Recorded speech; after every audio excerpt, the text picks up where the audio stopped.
यं शैवाः समुपासते शिवैति ब्रह्मेति वेदान्तिनो बौद्धा बुद्ध इति प्रमाणपटवः कर्तेति नैयायिकाः अर्हन्नित्यथ जैनशासनरताः कर्मेति मीमांसकाः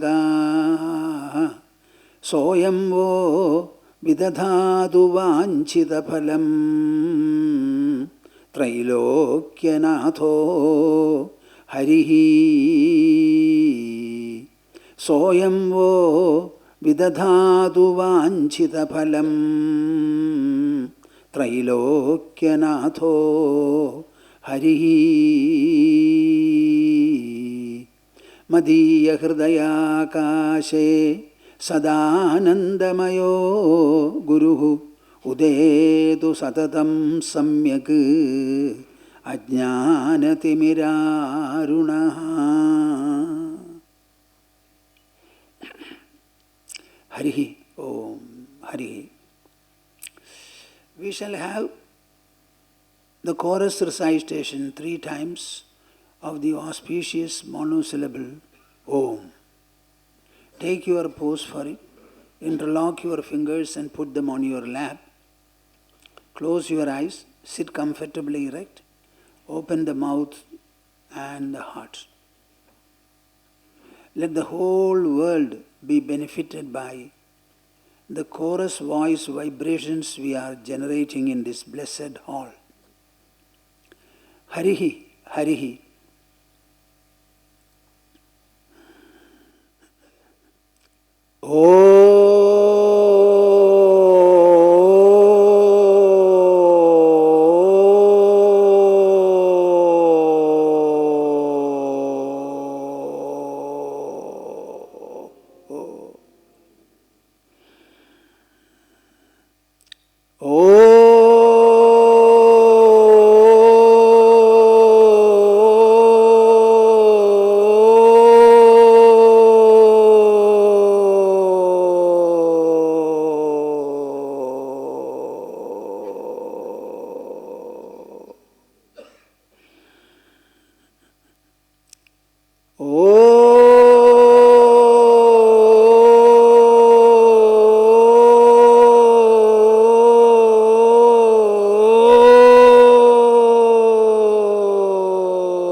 Very good.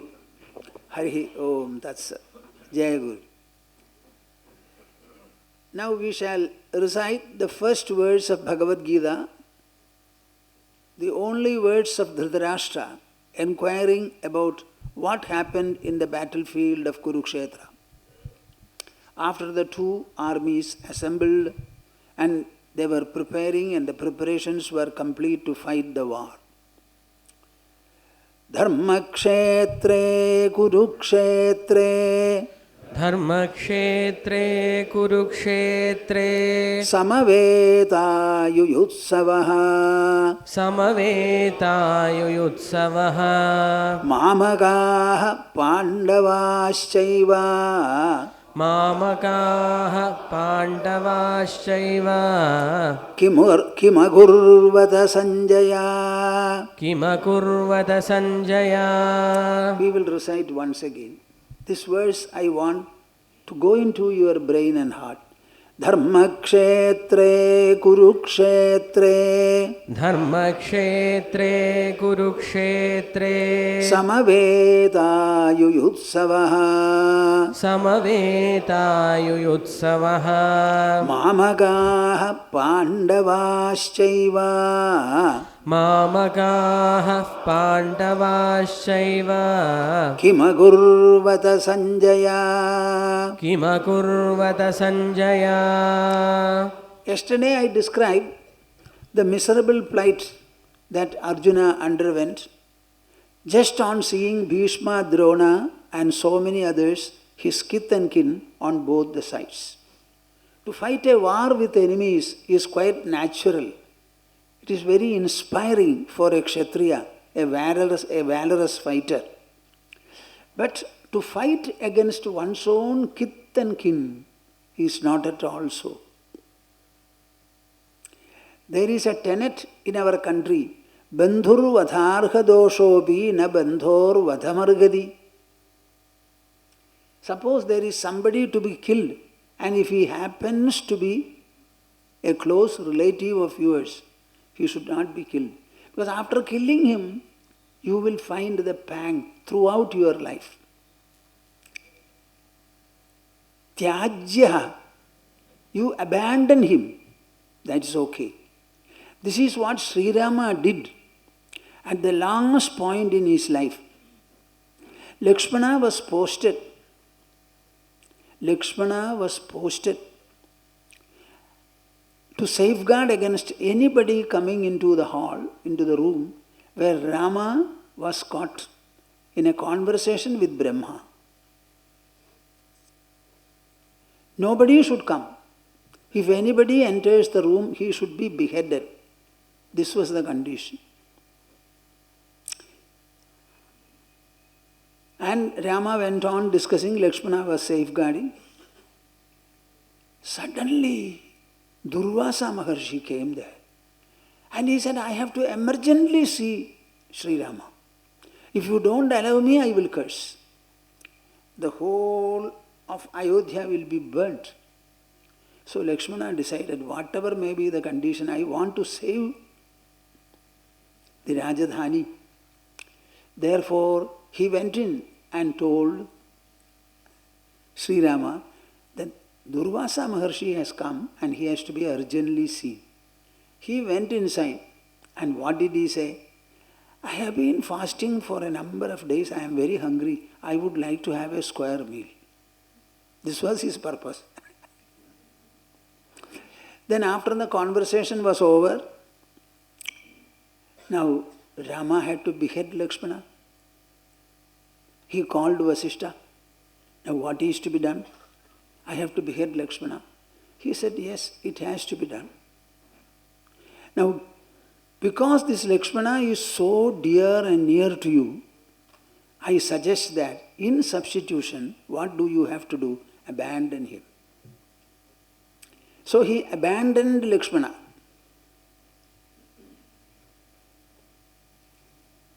He abandoned Lakshmana. And Lakshmana, when entered into Sarayu river, Rama also followed. I would like you to understand all these things. We have got a rule and a code for everything. That is what our dharma is. It will adapt itself to any kind of a need or compulsion. So Arjuna said, I will not be able to fight.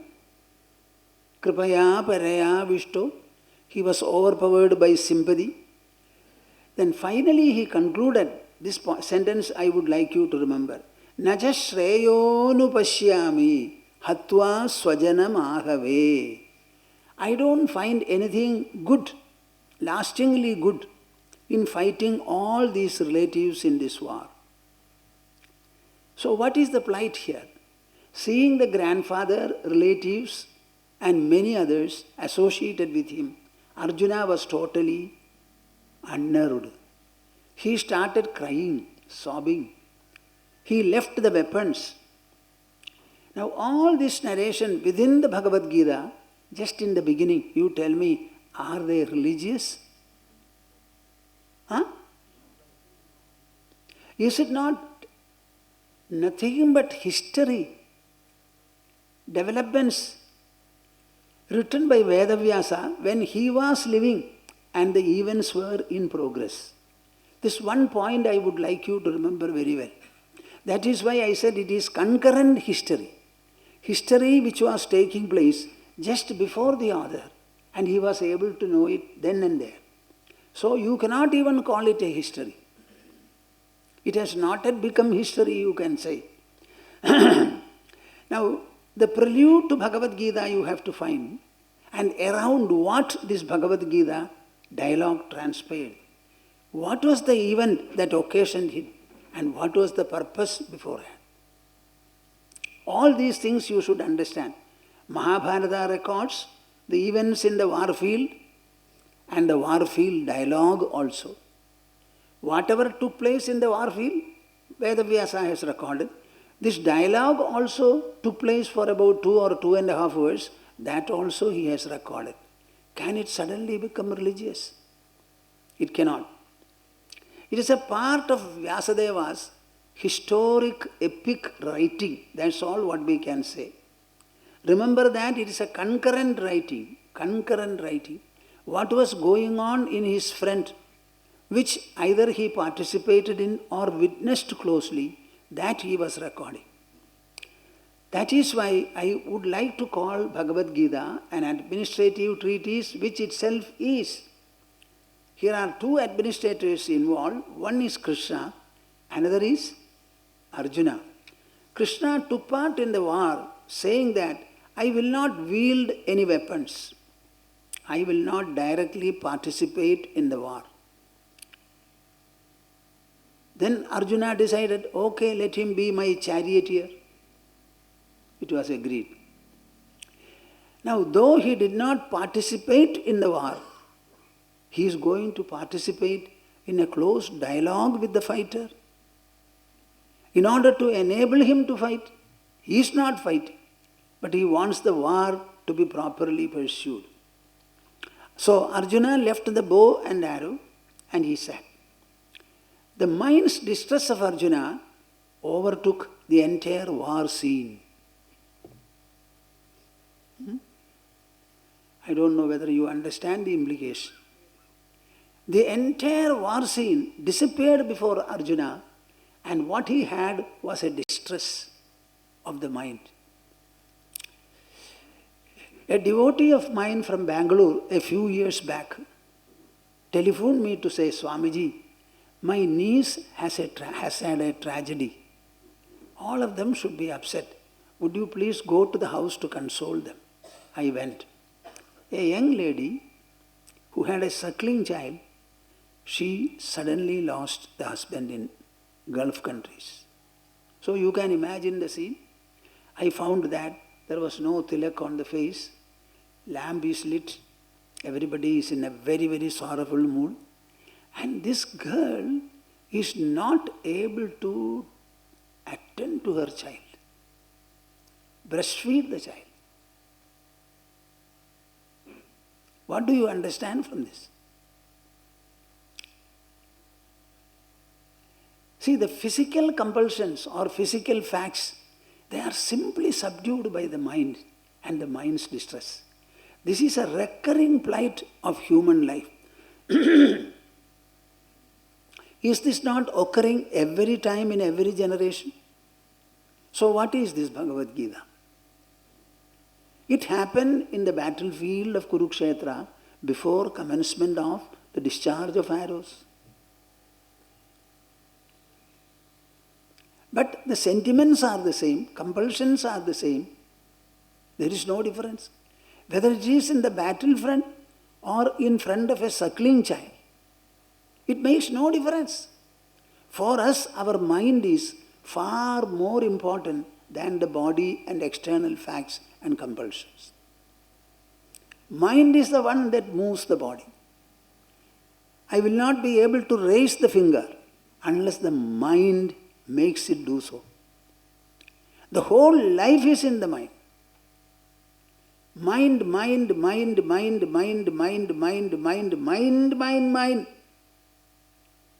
If you can take this message, I am fulfilled. That you have a body is what the mind makes you feel. The mind makes you feel the presence of the body, and the same mind makes you unfeel the presence of the body. For 6 to 7, 8 hours you are asleep. Where is your body gone? A relative would have died by your side, you would not know. Even the mother, what does she do? She will be playing with the child, finally putting the child into sleep, and after some time looking on, then her own eyes wink. So she leaves the child everything and goes to sleep. The child may be by the side, she will not know. Please understand this role of the mind. And I don't think you give sufficient importance to your mind. The mind has to be cultured, just like the body has to be given full exercise, working on the whole joints and the others. How many people are aware of this fact? You are all given to cooking, especially this side people. They take a lot of trouble in cooking tasty items. And how many recipes are there in our country? Nowadays books are available. But with the same attention, interest and concern, do the people love their body, not love another body, love their body and administer exercises to all the joints so that it can remain healthy?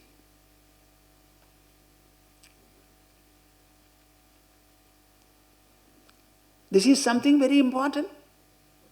So we are not attentive, we are not ethical, we don't have the right concern for all aspects of our life. This is the way it is. Arjuna also had neglected the role of the mind in his life. He was a big fighter. He did austerity to get Pashupadastra.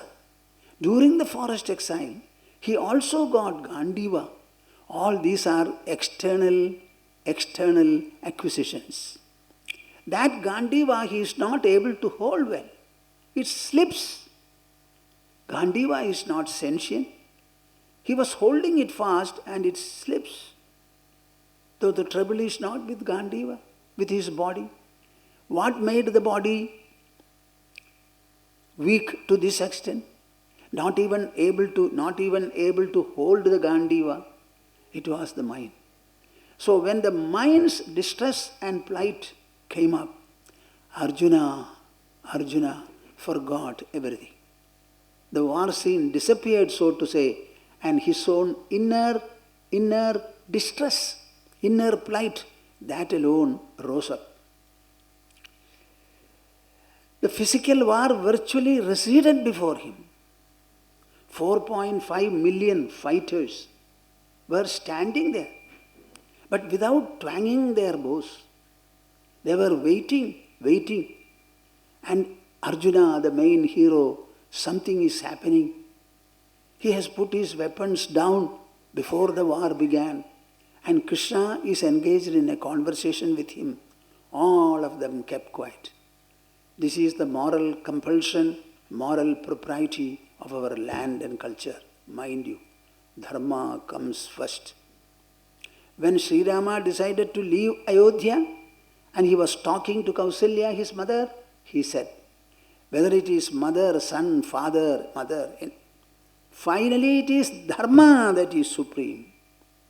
The father has to heed his dharma. The wife also, the son also.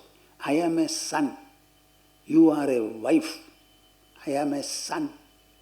As a son, what am I supposed to do? My mind does not resent fulfilling my father's wish. On the other hand, it cannot think of anything else. Dharma, it stands supreme. That is the one watchword for us. I am very happy that in the wake of independence, we selected, not elected, we selected the motto, Satyameva Jayate. This is from our Upanishads. Our income tax people sometimes questions us. Our ashram is a registered trust. Public trust and educational trust. Just recently we received this point, we had clarified very well. But our file was transferred from Trichy to Ernakulam. So he said, many points are written. One point, when I look into your accounts, I find a lot of expenditure in connection with Srimad Bhagavata Tattva Samiksha Satram and this, that and all. Now, I would like you to explain how your activities become educational. This is a point I have written earlier.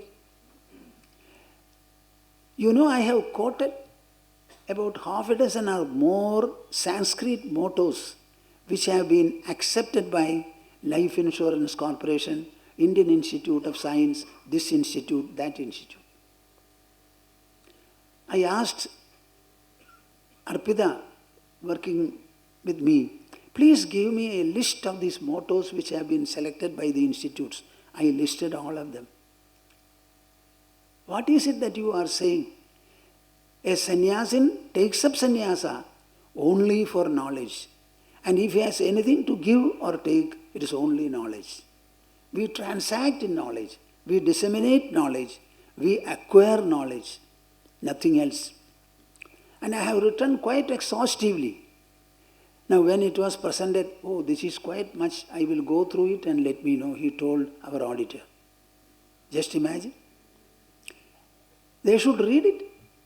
I have explained what is education and how many categories are there in education. Education is to be divided into two categories. One is called the object-based education, another is called the subject-based education. Do you understand what is this? One is Vishaya, another is Vishayi. Vishayi is the one which perceives and interacts with the Vishaya's objects. So in your life you tell me, is body the primary factor or is the mind? Boliye na jor se. And anything to do with the mind, is it not knowledge? Any human personality needs contentment for the mind, knowledge for the intelligence, sublimation and enrichment for the ego. How will you bring about? It is a science, it is an art, it is a pursuit, it is a practice, it is a perseverance. Have people understood this? So this is called subject education, not object education, which is not offered anywhere in the university. I once looked into the meaning of the word university. I could not find a meaning suitable to the word. University. What is the root? Universe. When you think of the universe, it is something like an unbounded sphere. Any sphere or circle can be drawn only from a point. When the circle is drawn, it becomes a center. What is a circle? It is an expanse of the center. And what is the center? It is a point. And what is the point? It has no dimension. Right or not? Boliye na thoda. So the study of the universe will necessarily have to take you to the center of the universe. If we are not able to cover the subject, the center, that is what we call missing the subject education. We are learning engineering. Engineering to be done by our personality. And the teaching and the learning are done by the body or by the mind and intelligence. So a knowledge of the mind, a knowledge of intelligence, their potential, their possibilities, how to harness them, how to employ them. That is why this institution is called Center for Inner Resources Development. We speak a lot about external resources held by matter and energy. The very speaking about the external resources is done because of the mind and the intelligence. I come and face you and my mouth starts speaking. Is it done by the mouth and the tongue alone? We have got Down syndrome children. What is the trouble? Their body is all right. But that coordination, inner conscious coordination is not there. So understand that mind and intelligence are important. So, the external events apparently evoke distress in our mind. But the distress is mental. Do you understand what I say? We speak about stress. We speak about tension. Because of external factors, even heavy work, etc. But you tell me, work is physical, stress is mental. So the treatment for stress, is it physical and objective or it has to be subjective and mental? Boliye na thoda. And we hold the key for this. That is what I have been explaining. Krishna is also doing. Arjuna is already a famous fighter. Krishna also is. Now what is it that Arjuna further wanted? Gandiva representing the external accusation, it has fallen. Mind is whirling, mouth is dry, body is trembling. Intelligence says this should not be fought, this war. Now you tell me what is left in Arjuna now? The whole personality has crumbled at the physical and sensory level, oral level, bodily level, mental level, intellectual level. Now what can bring them back, put them into an order? That is the inquiry here, the subject discussed. When this kind of a crumbling in the personality takes place, what can possibly give us a relief? This is the knowledge discussed here. And that too because of the compulsion of the war events and the participants in the war. You tell me where this spiritual wisdom is not relevant and applicable. It is applicable to the war front. Now, Arjuna has said quite a lot. I am not going through it. Quite a lot he has said. And finally he said, this war is sinful. I will not fight. I will retreat. Krishna did not allow it. He spoke 64 letters. 64 letters. Arjuna could not do anything except employ his ear. And words and ideas alone will touch the eardrum and penetrate into the brain. So Krishna had to activate Arjuna by employing his intelligence and by trying to evoke response from Arjuna from the intelligence. So it was a dialogue between Krishna's intelligence, employing the mouth, the vocal system, and Arjuna's mind, employing his ears. This is what took place there. What were the 64 letters he uttered? Only in 28 words he treated him.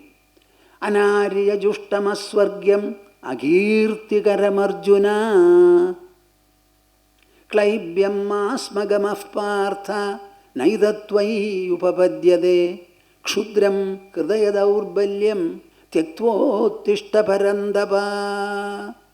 This is what he said. Please understand. Understand the relevance. Bhagavad Gita, let me pass 67. After 67, what will you do? You will swallow Bhagavad Gita or make a decoction out of it and drink. Bhagavad Gita is required when you are up and active. Contribute maximum to the world, to the national pool. Contribute maximum. Anarya jushtam aswargyam agirtikaram Arjuna. The one message of Bhagavad Gita for all time to the whole world is Klaibyam masmagamaf partha. Never undergo imbecility. Be manly. Be humanly. Never become a beast. Never become a squirrel. Klaibyam masmagamaf partha. Naidatvai upapadyade. It does not behove you to be weak like this. You have come to the battlefield to fight, to show your valor, skill. Display it here. Who are you to speak about sympathy, swajanas and all that? They also know. Everyone has come to the battlefield with an individual resolve to fight, get killed or kill the others. It is an individual resolve of the 4 million fighters who had come there. They are not happy with anything else. Can you fight them? Give them an opportunity to fight? When Narahari appeared from the pillar, Hiranyakashipu engaged him in a war. Narahari wanted to give him the joy of fighting. And at one point, Narahari allowed himself to be caught. He kept quiet. Let him have the joy of fighting. At least once he should subdue me. He came away from there. And finally, Hiranyakashipu had a sword, spear, bow, arrow, dagger, shield, so many things. Narahari had only claws and nails. Just see.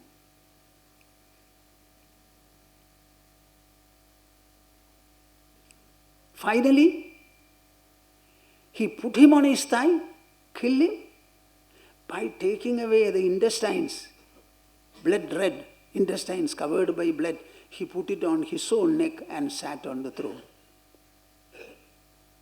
It was a fight that Hiranyakashipu wanted with God. Not God appearing before him, extending his hand to bless him. He did not want. So that was given.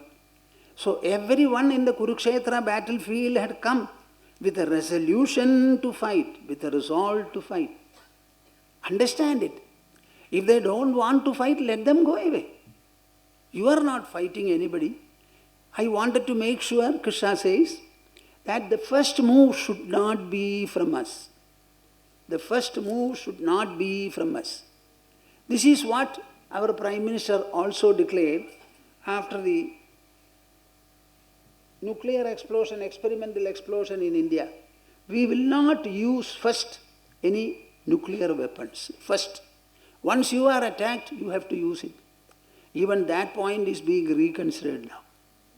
I don't think any country in this world has said it, but India has said it, and that is India. That is India. You know, in every war, I also move about. So many people, military officers also talk to me. In the first war with our neighbor, and also in the second war with our neighbor, it is a providential factor that enabled us to win. Don't think that mere might will. Our Hitler tried. The war extended beyond his expectation. He did not have oil. Then finally he tried to go to Ukraine, if I am correct. I am subject to correction. And that one step was the miscalculation in him. Russia also interfered. Finally he was vanquished. You tell me whether there is any despot in this world who has won. If people are meek and they don't move, it is different. If we keep quiet, it's a different matter. We must also try to resist. You need not take any offensive measure, but you must be defensive certainly. So everyone has come here with a view to fight. And in that place and in that front, you are becoming sympathetic. This does not behove you particularly, Arjuna, the invincible fighter. Maybe Nagula or Sahadeva. If they had become timid, I could understand, but not you. Naidatvai upapadyade. Kshudram hridaya daurbalyam. This weakness of your heart is trifling. Trifling. Tyaktvottishta parantapa. Leave it, abandon it, and get up. When Krishna, his beloved, said like this, Arjuna had to heed. After all, it was Krishna. Nobody else is there. And he was always the best benefactor friend for Arjuna. And Draupadi also. So he had to think. So I would like you to recite these lines. Klaibyam, that klaibyam masmagamaha. Do not undergo klibada, unmanliness. Naidatvai upapadyade. It does not behove you. In every situation, do not shrink. Shrink. Try to grow. You can yield to yourself, your own noble thoughts, but you cannot yield to any kind of an ignoble offense from others. Let us understand it. This is for the fighters, not for the ordinary man. Anaryajushtama-swargyam. Anaryajushtama-swargyam. Anaryajustam-aswargyam. Anaryajustam-aswargyam. Akirtikaram-Arjuna. Akirtikaram-Arjuna. Your proposed retreat, if it really takes place, anaryajustam. It is not accepted. It is not esteemed by Aryas. Our British people came here, ruled us, and also changed our history. After becoming independent, we have not been able to write any Indian indigenous history. The history is always of rulers and their administration. But there will be no ruler unless the ruled are there, subjects and citizens are there. You tell me any history records the details of the citizens' behavior? Waterloo. Hey, कब हुआ? अरे क्यों हुआ? Why did he fight? This analysis is not there generally in history, if I have understood. But there is a change in historians' philosophy. They say history should be interpretative, not merely narrative, reproducing what has taken place. The word Arya means Shrestha for us. And our British people came and said that Aryas are the people who came from the Central Asia. And we have gulped it in. Here is a proof, my dear souls, Anarya Jushtam. Arya means Shrestha. Anaryatva means the opposite of it. Your proposed course of action will not be accepted, adored or emulated by, allowed by the Shrestha people. People who are great. Aswargyam, it will not lead you to heaven. Akirtigaram, it will bring a lot of disrepute for you. Then he says, Klaibyam maspagamaha. This kind of an unmanliness, do not fall a prey to. Naidatvai upapadyade. It does not behove you at all. Kshudram hridaya daurbalyam. The weakness of heart that you have displayed now, it is very trifling. It is something to be shed, to be eschewed, to be outlived. Throw it away and get up. You have come here to fight and subdue your enemies. Hurt them so much that they will not be able to live. Parantapa. See which words are used. Arjuna is told that you have come as a scorcher of your enemies, not to heed to them. Now, this is the message for everyone. Klaibyam masmagamav partha. Klaibyam masmagamav partha. I will recite it, repeat. Klaibyam masmagamav partha. Klaibyam masmagamav partha. Naidatvai upapadyate. Naidatvai upapadyate. Kshudram hridaya daurbalyam. Kshudram hridaya daurbalyam. Tyaktvottishta parandapa. Tyaktvottishta parandapa. Abandon it and get up. Arjuna found meaning and direction in Krishna's words. Instantly there was transformation in him. The crying and sobbing Arjuna stopped his crying. Just imagine. When you are in mental distress, nothing in this world will be of help to you. Only this kind of a dialogue. Either you read from the books or somebody speaks to you. So the sobbing stopped. The intelligence and reason in Arjuna suddenly got aroused. They became vibrant. Arjuna says, I have left all my sympathy. I will not speak one word about it. But that does not solve the problem, Krishna. You have stationed my chariot right in front of Bhishma, my grandfather, Drona, my teacher, Kripa, Shalya and the others. All are elder to me, to be respected, to be adored, to be worshipped, to be prostrated before. There is no ill will or hatred between us. Even now my grandfather is all fondness for me. I am the most beloved disciple of my teacher. How can I get up and fight with them? What is this? Can I be a murderer of my teacher and my father?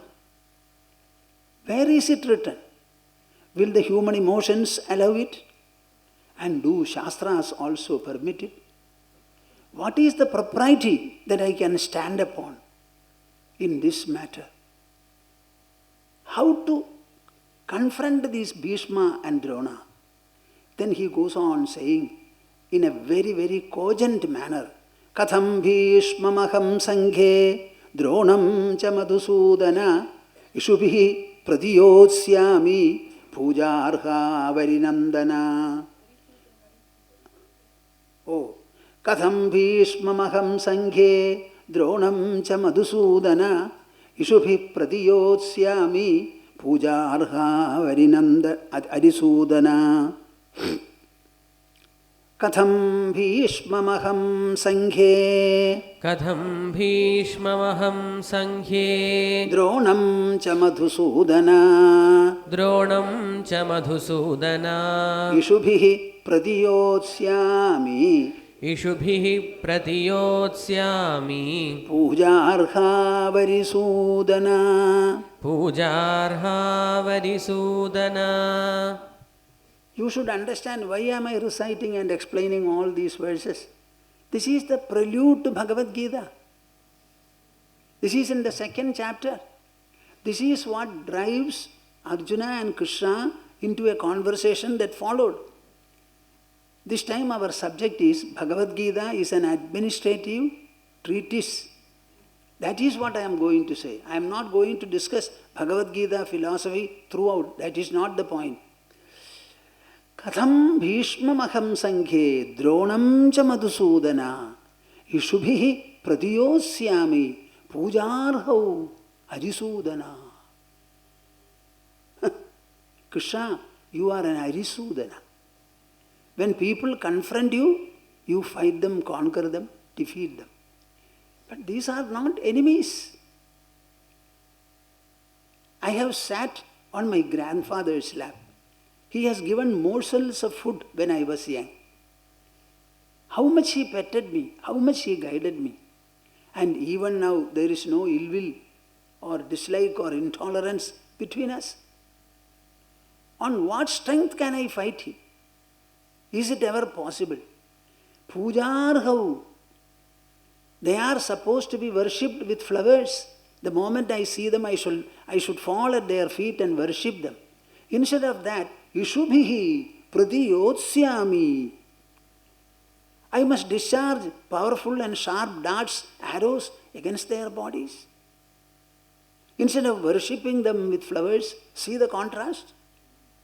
Instead of worshipping, I should discharge piercing arrows at them. How is it possible? Guru nahatva hi mahanubhavan Shreyo bhoktum bhaikshyamapi galoge Hatvarthakamamstu guru nihaiva Bhunjiya bhogan rudhina pradigdhan. He is using the far language. Guru nahatva hi Guru nahatvahi Mahanubhavan Mahanubhavan Shreyo bhoktum Shreyo bhoktum Bhaikshyamapi haloke Bhaikshyamapi haloke Hatvarthakamamstu Hatvarthakamamstu Guru nihaiva Guru nihaiva Bhunjiya bhogan Bhunjiya bhogan Rudhira pradigdhan. Rudhira pradigdhan. I think I missed telling you about this Arya Shabda. The word Arya is used right beforehand. The Arya literally means Shrestha, as I told you. When man becomes thoughtful and he begins to think and evaluate matters before doing anything, that man is called Arya. He is always on the path of evolution, on the path of ascent. He does not believe that he is the body alone. The body is only a means, an instrument in the hands of the mind. Mind is the source of multiple thoughts. Good as well as bad will occupy the mind and emerge from the mind. We must be able to discriminate between the two, and we must be able to lodge ourselves firmly on the good and the noble and the benevolent. A person who thinks in this manner and acts accordingly, who always makes a thoughtful evaluation about whatever takes place, whatever confronts him, that person is called an Arya. This is a status, this is a level of personality which everyone born should strive to acquire. One need not necessarily be born a Shrestha. We have to become a Shrestha. Our education is for that purpose. Why are we teaching our children to speak lies, to become corrupt? Economic differences will always be there. Economic differences are external. They should not be allowed to bombard the inner personality of ours. This is the thought of the Arya. He wants to die with knowledge, with fulfillment, with peace, with contentment.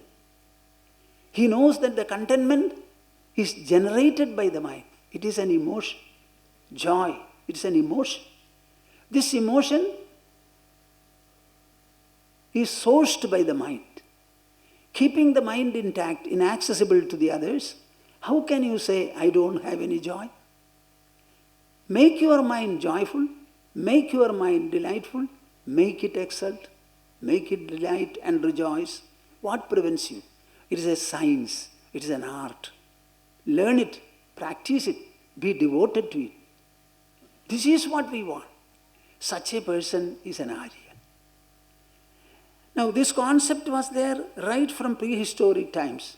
And these people came and suddenly said, Aryas, they came here from... And we have gulped it. What happened to us? Can anybody deny this word? Written 5,150 years back? Can anybody deny it? Is there any country in this world which has preserved a language intact for such a long time? The Upanishads, written in prehistoric period, without a change of syllable, we still have them in our front. We read them and understand them in the same manner their authors and people of the times understood. Which country is there in the world which has such a great language which the people of the country have preserved for such a long time? If you have to preserve a language, you must learn it. You must transact in it. You should impart it. If one generation, I don't think you will understand the importance of what I say. In one generation, if some people did not come up for learning and some did not impart it, the whole sequence would have been lost. We learned from the mouth through the ear. We did not use paper and pen for that purpose. So somebody had to teach by words. Others had to hear and learn. So this mouth-ear, that sequence, if in one generation the people become disinterested and unconcerned, the whole thing would have been lost. But it has not been lost, though much is reduced. Do you have any respect, any regard, any valuation for the society? We are not children of the flesh. We are children of the spirit, and our spirit is very great, Baba, very great. Nobody reads Mahabharata, many read Bhagavad Gita. And we have preserved this literature not in the shelf and the libraries, but in our own heart and mouth. How many people are reading Ramayana? If it was mere history, nobody would have read it. It is history, but narrated in a soul-embracing manner.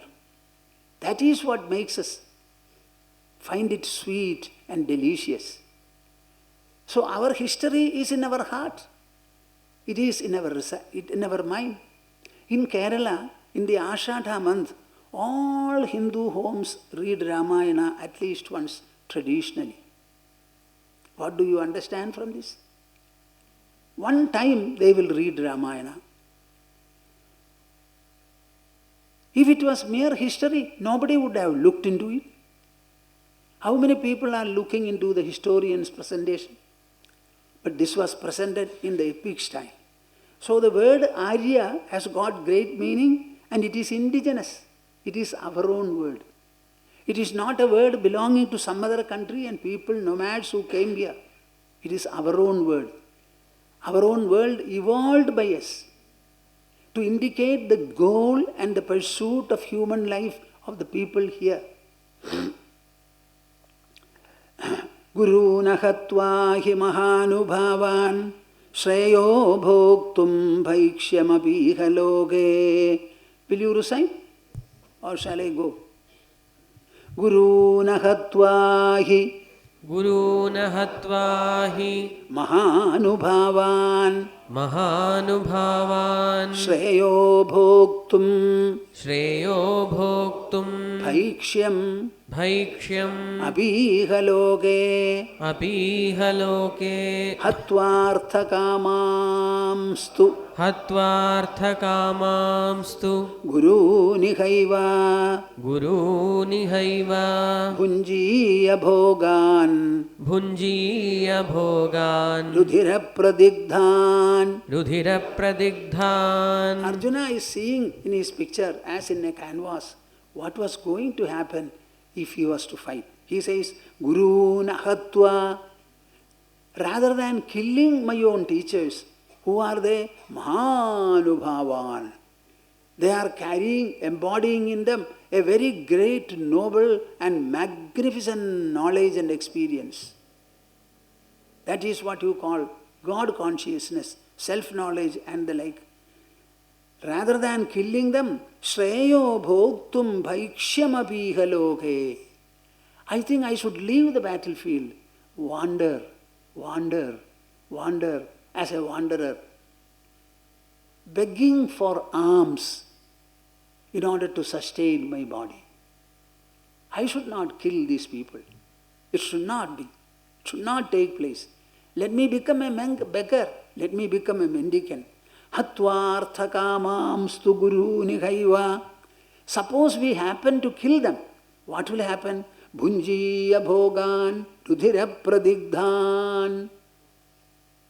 I will be eating such things which are grown, which are smeared by their blood.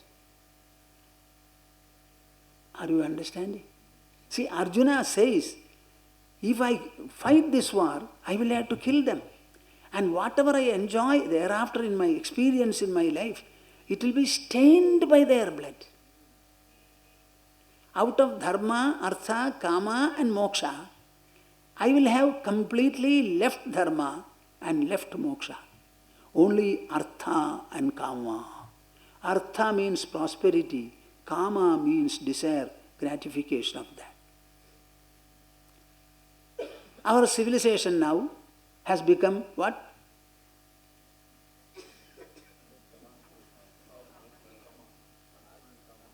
Prosperity, enjoyment, civilization. Prosperity, enjoyment, civilization. There is no value-oriented civilization. There is no freedom, that freedom-oriented civilization. So we will be doing only that.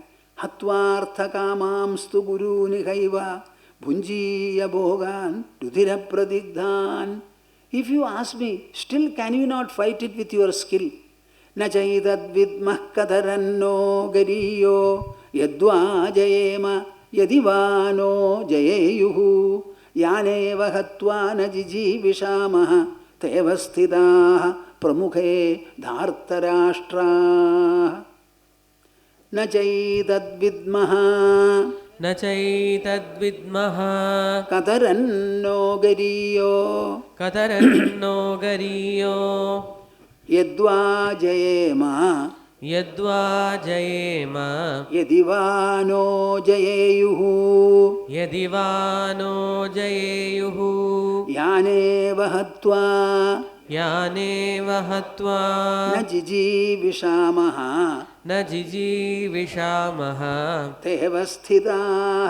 tevasthidaha pramukhe dhartarashtra. See how cogently he presents his crisis. Na chaitad vidmah kataranno gariyo yadva jayema yadiva no jayeyuhu. Krishna, I am thinking about it. I am an expert fighter, skillful fighter. Suppose you ask me, fight somehow, but avoid Bhishma and Drona. Don't confront them. Destroy the entire army. And when Bhishma and Drona alone survive, you place your weapons at their feet and prostrate. Is it possible? He says, no. Why? Yaneva hatvana jijivishamaha. After killing whom we don't like to live. Te avasthidaha pramukhe dhartarashtraha. Taking the responsibility of leading Dhritarashtra's army, they are standing in front as commander-in-chief, commanders and the others, saying, Arjuna, if you want to fight, fight us first. Vanquish us first. Otherwise we will not allow you to penetrate into the army. This is what they say. So how can I fight? Avoiding them. Therefore, I don't know. Na chaitad vidmaha kataran no gadiyo. So I don't know what is better and superior, Shrestha for me. Yadva jayema. Shall I fight and win this war, or allow myself to be defeated and give the victory to the others? You tell me, what is all this? Huh? Is this a religious proposition? Then he says, this much he has said, and finally he says, Karpanya dosho bhadas swabhavaha pruchhami tvam dharma sammudha cheta yachreyasyan nishchitam bruhitan me shishyasteham shadhimam tvam prapannam. Karpanyadosho bhatas swabhavaha. Karpanyadosho bhatas swabhavaha. Pruchhami tvam. Pruchhami tvam. Dharma sammudha chetaha. Dharma sammudha chetaha. Yachreyasyaad. Yachreyasyaat. Nishchitam bruhitan me. Nishchitam bruhitan me. Shishyasteham. Shishyasteham. Shadhimam. Shadhimam. Tvam prapannam. Tvam prapannam. This is the most crucial verse in the beginning. Analyzing the state of affairs so far as his mind and thoughts and emotions are concerned, he says, Krishna, when I think about matters, I am not able to decide. I have been overpowered by karpanya dosho bhagata swabhavaha. My nature has been overpowered by narrow-mindedness. I am not able to think in a broad and a wide manner. I only think about Bhishma and Drona and myself. We are going to confront each other. This is the only point in my mind. I cannot think of the war in a larger background. I have somehow stuck. Karpanya dosho bhagata swabhavaha pruchhami tvam dharma sammudha chetaha. I feel I am deluded to arrive at a proper dharmic decision in this matter. Therefore, I ask you. What? I am asking you. What should you do? Yet Shreyasyan nishchidam bruhitan me. Yet Shreyasyan nishchidam bruhitan me. What will bring Shreyas for me? Decisively, clearly, doubtlessly, please tell me. Why? Shishyasteham shadhimam tvam prapannam. I am no more your brother-in-law. I am no more a valorous fighter. I am your shishya, your disciple, and I anoint you as my guru. As a teacher would instruct his disciple, Krishna, you should instruct me. Shishyasteham shadhimam, instruct me, tvam prapannam, who has sought refuge under you. This is the position now. You tell me, up to this what has taken place? Is it religious in any way? Huh? Krishna has been pronounced by Arjuna as a teacher. And he declares he is a disciple. So as a teacher, you instruct me. The entire Bhagavad Gita is a conversation between a student and the teacher, a disciple and the guru. Never bring any God element there. Some people say Krishna is God. Krishna was not God. He was born of Devaki. So many people disliked him, blamed him, pooh-poohed him. We, because Krishna is not alive, we try to worship him, that's all, constructing temples and all that. We are speaking about the history of the time. So, even in such a distress in the war field, Arjuna became a seeker of Shreyas. Seeker of Shreyas. Anybody in any situation can and will and should seek Shreyas. That makes you an Arya. Let us do and let us aim at something everlastingly good, noble and benevolent. After having said this, Arjuna specifies, what does he mean by Shreyas? Nahi prapashyami mamapanudyat yachhogamuchoshanam indriyanam avapya bhuma vasapatna mruddham rajyam suranam api chadhipatyam. Nahi prapashyami mamapanudyat yachhogamuchoshanam indriyanam. Krishna, let me tell you something more. My whole body is being scorched with the grief my mind suffers from. It is no more a mental grief for me. It is a bodily fire. It is scorching. Yachogam uchoshanam indriyanam. All the senses are being scorched by the grief. Avapya bhuma vasapatna mruddham. Suppose I get unrivaled kingship, emperorship in this world, or I get the adhipatya, the lordship of the higher world, Swarga. Both I don't want. Both? Sunyana achitara. Both I don't want. So is it not Arjuna spurning religion here? He says, I don't want heaven. That is what religion promises for you. So I am not interested in religious or heavenly rewards. I am also not interested in the reward of prosperity. If you have anything else to give, please open your mouth and shower. Otherwise you keep quiet. See, I am suffering and you have to cool me, comfort me. Unless you are able to cool my mind and take away the heat, I cannot think of taking the weapons and fighting. So don't tell me, patting me on my back, somehow Arjuna, please get up and fight. If you fall, you will get Veera Swarga, or if you win the war, you will get wonderful kingdom and prosperity. These two possibilities are chaff for me. Husk for me. I don't want.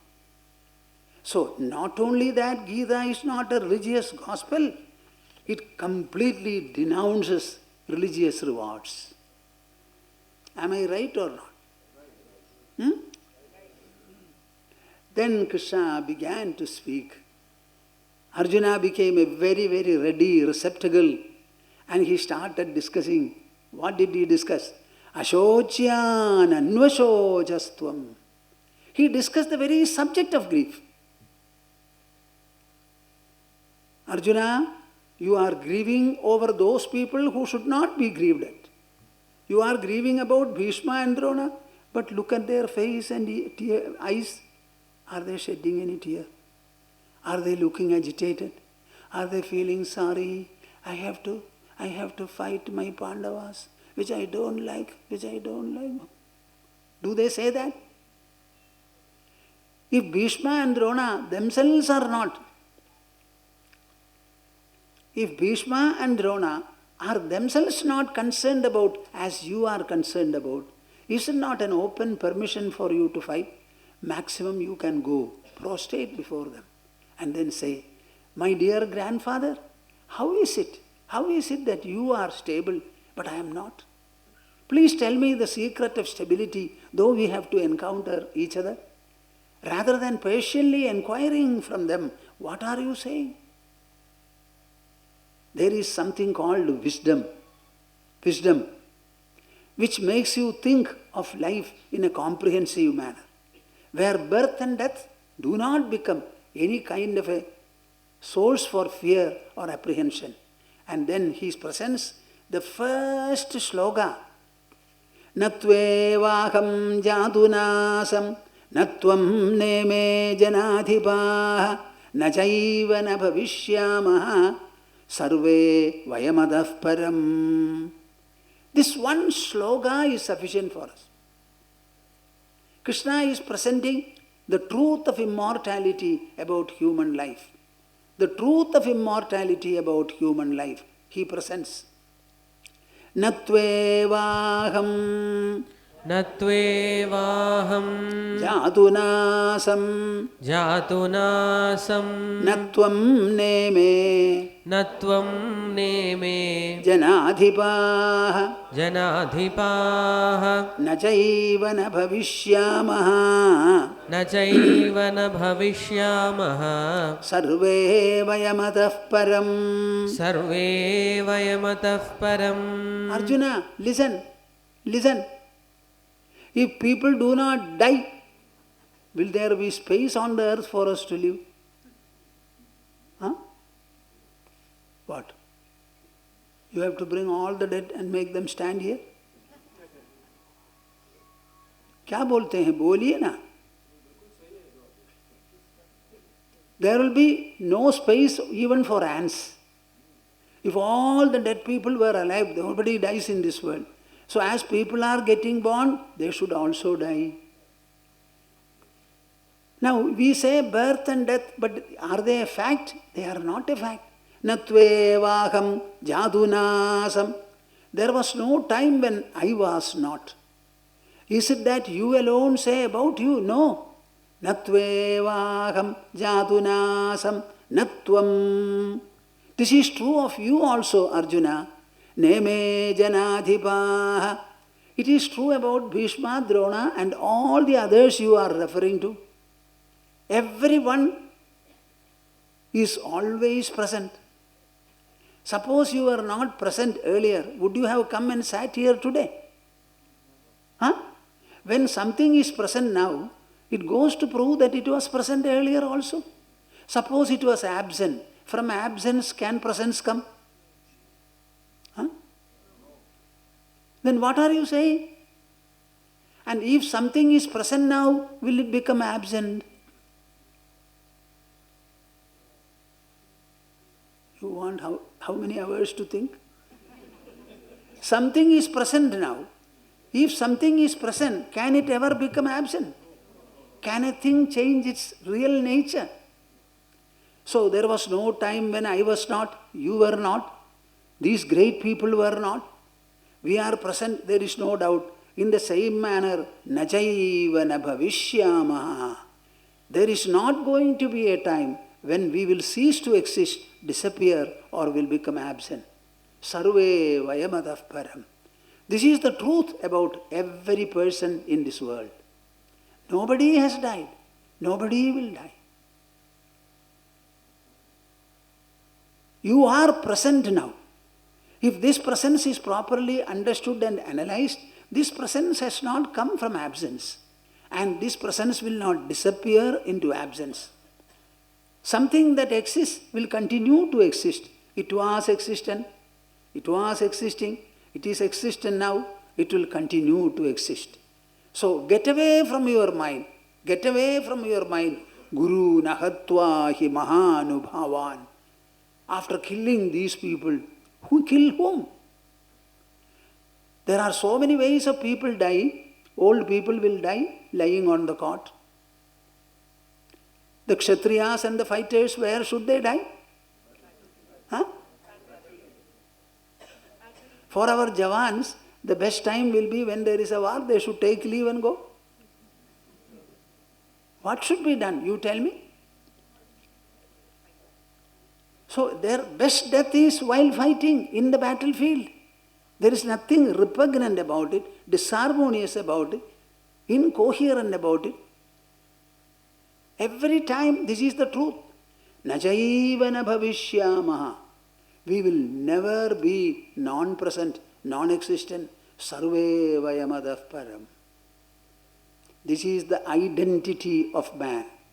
These are days when people sometimes tell us that we don't have a proper identity. I am confused.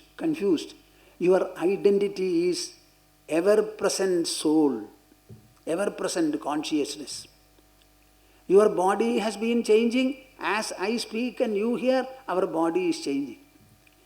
Millions and trillions of cells are getting born and are getting destroyed day to day, day to day. The body you have now, this is not the body you had 1 week back. There has been a change.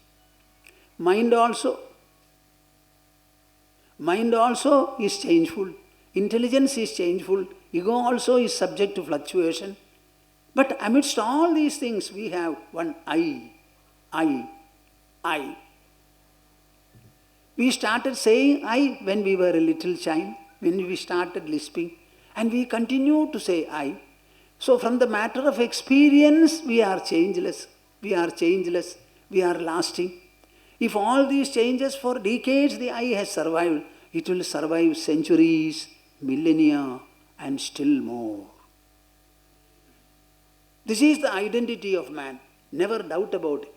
Whether it is a man or a woman, a boy or a girl, a youth, it does not matter.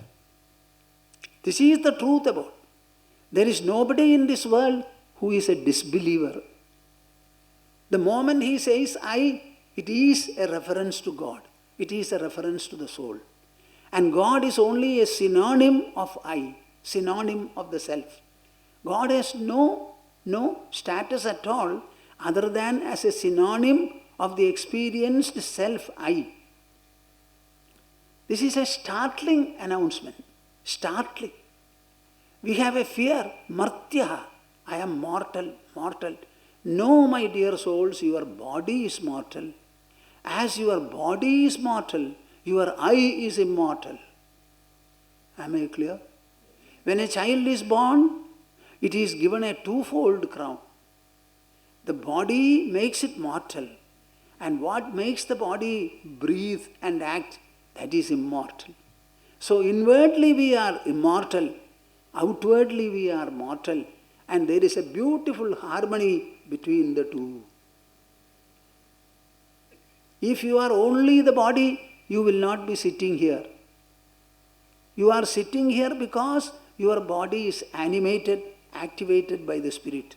So you tell me, the reference I, does it refer to the body or does it refer to the changeless spirit?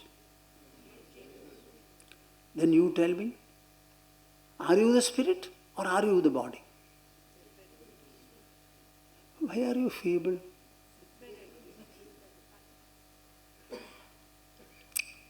Nobody should say, I am the matter, energy, aggregate, body.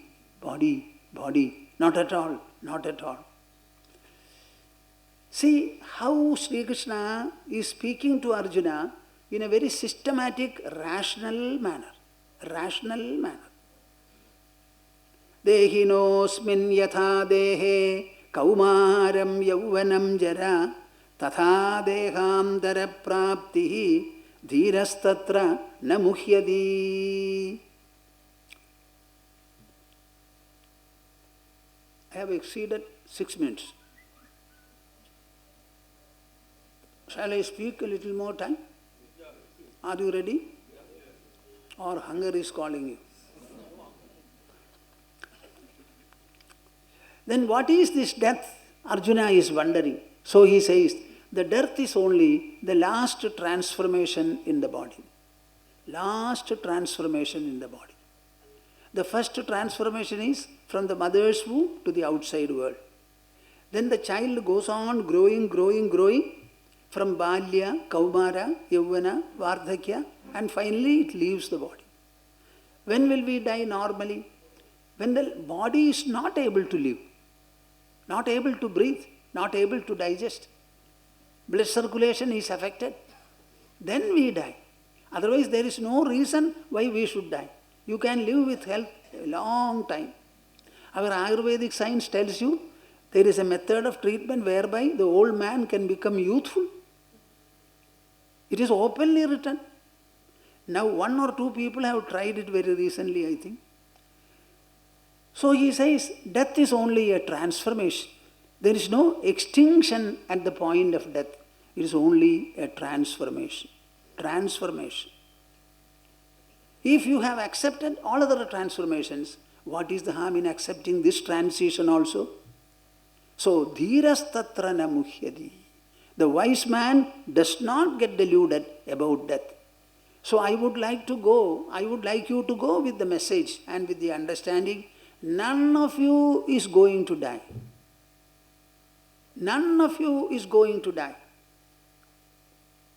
Others will say, after your body is inactive, others will say, he has died. Death is an attribute which others make. Is there anybody in this world who comes up and says, I have died? Is there anybody in this world, I had my experience of my own birth? So birth and death are misunderstanding. Whereas we have experience of our life. Yesterday, today, tomorrow. In the same manner, we don't have an experience of birth and experience of death. Without having an experience, why are you speaking about it? Please stop speaking. Stop. One day you will sleep and you will never wake up. Every day we are sleeping, we are dying, but we are waking up. In contrast, one day you will sleep and you will never wake up. Others will come and touch you, the whole body will start moving. Now you have to prepare for cremation ground. That is their job, not your job. Let them do anything that they like. They are disposing of the dead body not because of the fondness for the body. Because if they keep it there,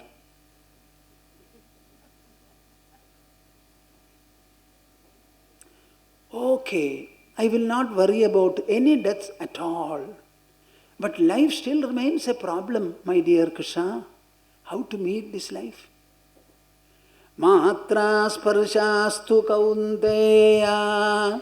Matra sparshastu kaunteya. Shitoshna sukha dukkhada. Shitoshna sukha dukkhada. Agamapayino anityaha. Agamapayino anityaha. Tanti dikshasva bharata. Tanti dikshasva bharata. So Arjuna is wondering, death, Bhishma and Drona, all this is over.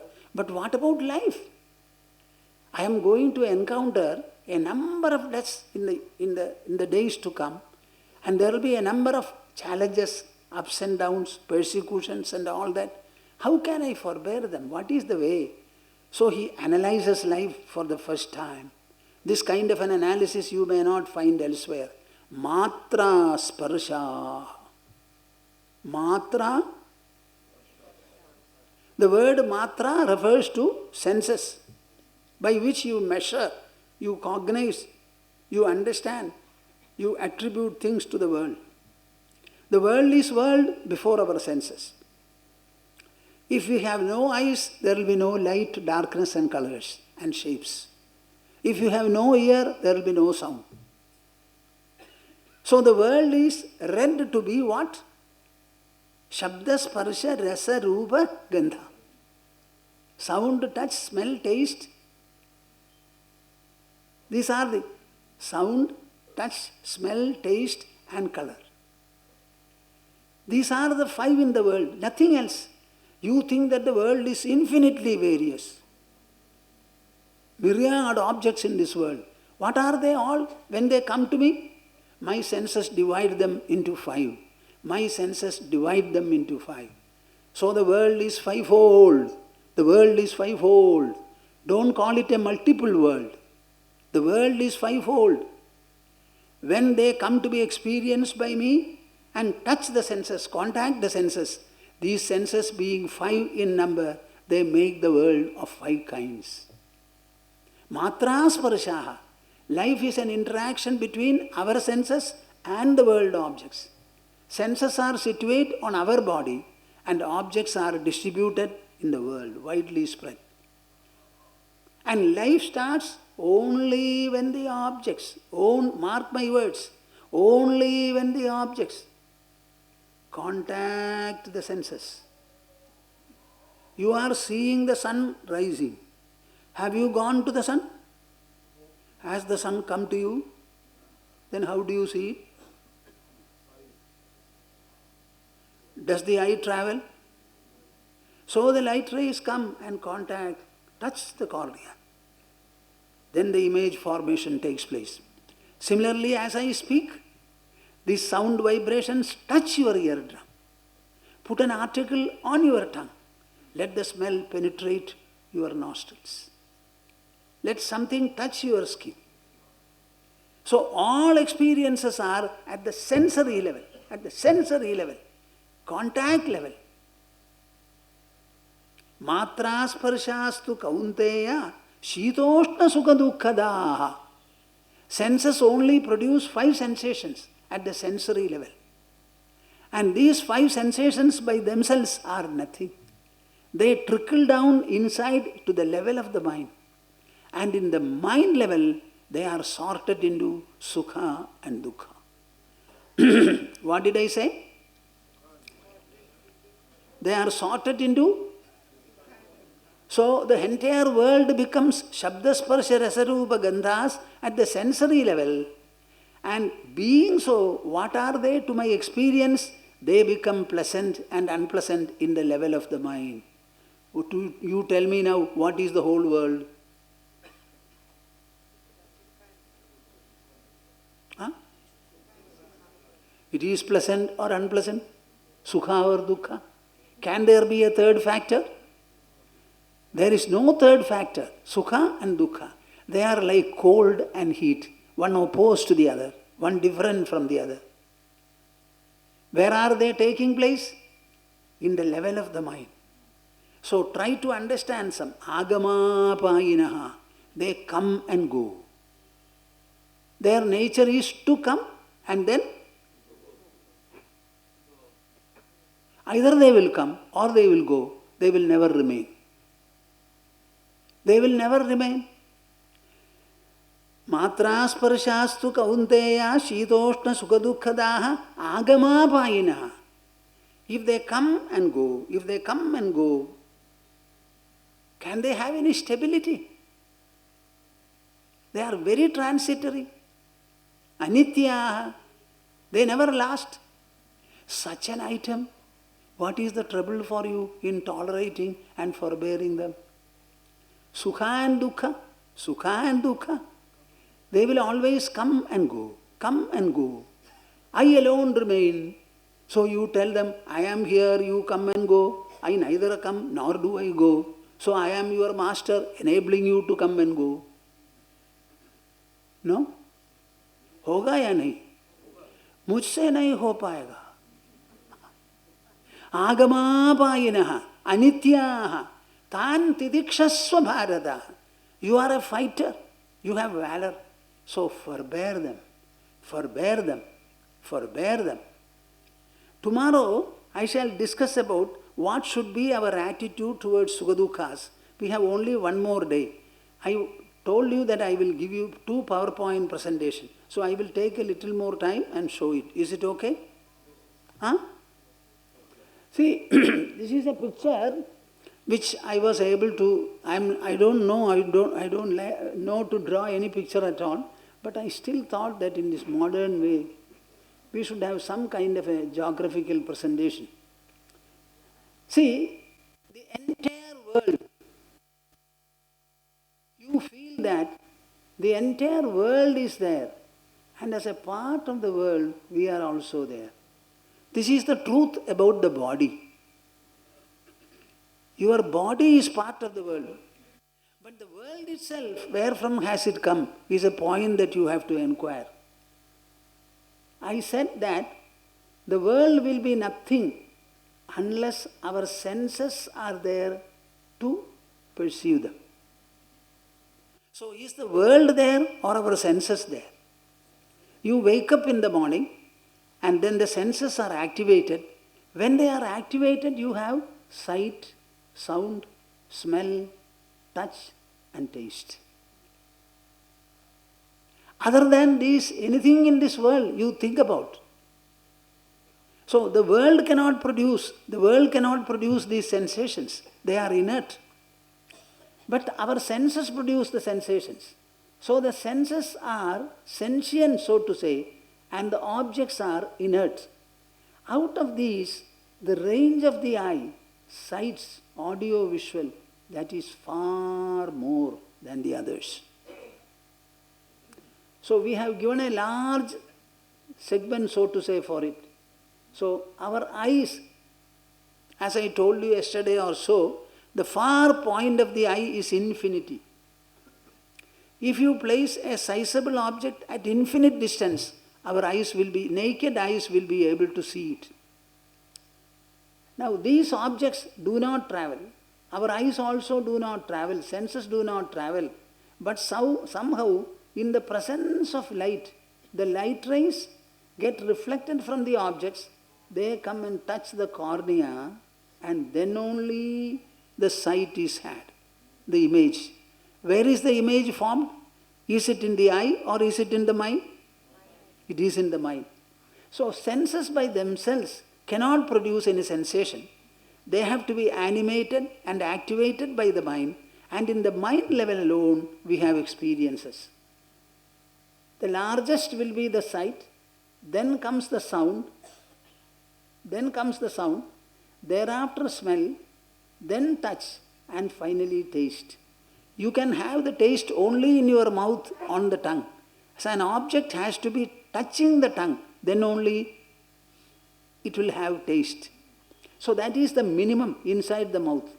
This is the type of 5 senses that we have. These 5 senses are perceiving the world and assessing them. Do you agree? Huh? I look at the sun and I see it. So the proof for the sun having risen in the morning, where does it lie? Does he announce that I have risen? Only our eyes, our presence. Somewhere from the corner of the globe, we are looking at the sky and the sun, and we are saying the sun has risen and it is rising. Now these 5 sensations, outer objectude,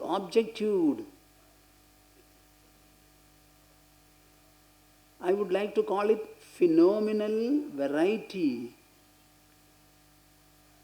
The first word is clear to you? Phenomenal, endless, infinite. Phenomenal, variety. What variety? Fivefold. And they form the sensations. But the sensations themselves are not final. They trickle into the mind level, here. Mind level, there they are sorted into 2. One is sukha, happiness, another is dukkha. You may look at any object. All objects are colorful and shapeful. And when they trickle down into the mind level to be experienced and sorted out, then all the objects fall into 2 categories. I like and I dislike. Pleasant, happy with, and unpleasant, unhappy with. All the objects, sensations, they fall into 2 categories, happiness and unhappiness. They are the mental twins, so to say. This is the outer objective. Now, mark my words. This sukha and dukkha, happiness and unhappiness, do they also remain there permanently? No. Leaving them, you go into your own sleep, still inward, where neither happiness nor unhappiness is felt. You tell me now. The world is very huge, infinitely various, infinitely distant, infinite plurality. All of them are fivefold in my sensory level, twofold in my mental level, and still further down, they become a zero. Zero. So our mind, first of all, sorts it into two, and the same mind further goes down to wipe itself, and we enter into a state of sleep. Remain there for 6 to 7 hours or 8 hours. And in that condition, neither happiness or unhappiness is there, nor the world plurality is there, nor our body is felt. So between the world that is felt and perceived by us and the perceiving ourselves, the I, you tell me which comes from what. After sleep, I wake up. I wake up. Does the world wake up? Huh? Why are you doubtful? Does the world wake up? When I wake up, I start first seeing the roof, then the wall. I go to the toilet. The senses are activated. So waking up and setting, rising and setting are in us.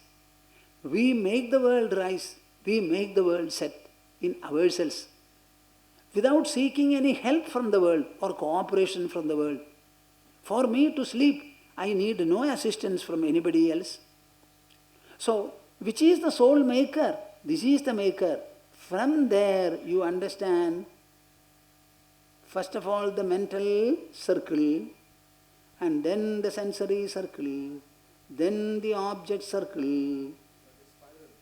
All of them are generated, concentric from here, from here. So what we see as the external world is actually an emergence from here.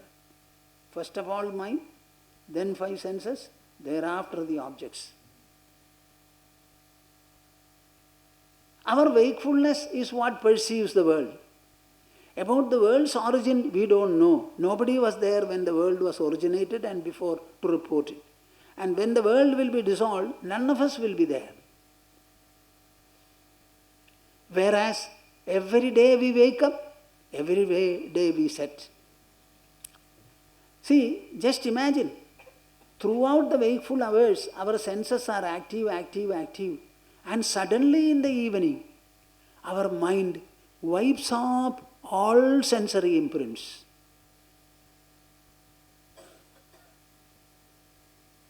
Objects are depending upon the subject, but the subject does not depend upon the object. That is why we leave everything and sleep comfortably. No object is there for us. I survive. Whereas for the objects to exist, I, the subject, will have to authorize their existence, give birth to the existence. So what I want you to understand is, do not be frightened or allured by the phenomenal variety. The phenomenal variety itself is a creation of our senses. Our senses are superior to the objects, about which I shall speak tomorrow and also show you a diagram, a PowerPoint presentation. So, I wake up, activate the senses, sort them out as 5 sensations, further reduce them to happiness and unhappiness, leave everything and go to sleep. From there arises what? My wakefulness, my wakeful perceptions, the resultant imprints, and the happiness and the unhappiness. So what do you think of man and his inner being? Are we below the world or above the world? बोलिए ना थोड़ा खोल कर. For the world to be an experience, we have to be there. We have to be there. So never think that you are a slave before the world. We are a master. We can simply wipe off the world from our mind. We can go to sleep. We can again wake up, right the world. Understand this position of superiority. Superiority. Tomorrow we shall speak about it more. Today we shall end the session. Samvedya varjitamanuttamameghamadyam samvitpadam vikalanam kalayan mahatman hridyeva tishta kalanarehida kriyam tu kurvan agartrapadamethya shamodida shri kurvan agartrapadamethya shamodida shri.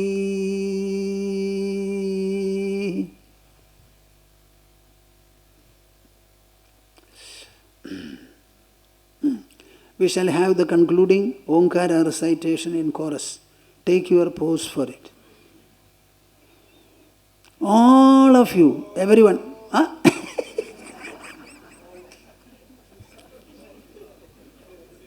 That's very good.